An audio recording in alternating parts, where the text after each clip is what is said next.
100% ನಾನು ತಿಗದ ಬಗ್ಗೆ ಮಾತಾಡಿದ್ರು. ನಿಮ್ಮ ಅಮ್ಮನ ಪಿಂಡ ಯಾವ ಬೋಳಿ ಮಗನಿಗೆ ಅರ್ಥವಾಗುತ್ತದೆ. 100% ನಾನು ತಿಗದ ಬಗ್ಗೆ ಮಾತಾಡಿದ್ರು.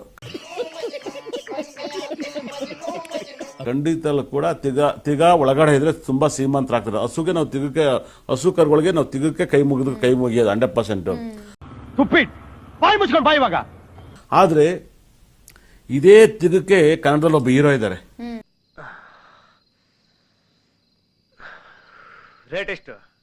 ಬರೀ ಹುಡುಗಿರು ತಿಗಕ್ಕೆ ಹೊಡಿತಾ ಇದ್ರು, ಬರ್ಬತ್ತಾಗಿ ಹೋಗ್ಬಿಟ್ರು ಅವರು.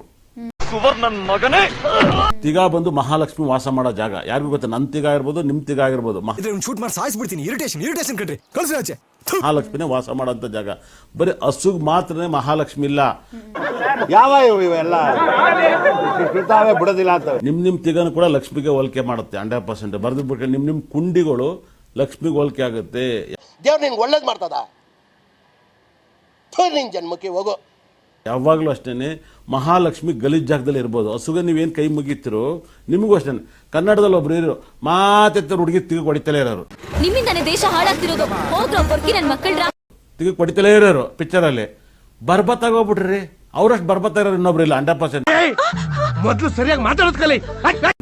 ಮಹಾಲಕ್ಷ್ಮಿ ಹಸುಲ್ ಮಾತ್ರ ವಾಸ ಮಾಡೋದಲ್ಲ, ನಿಮ್ ತಿಗ್ದಲ್ಲೂ ವಾಸ ಮಾಡ್ತಾರೆ ಮಹಾಲಕ್ಷ್ಮಿ.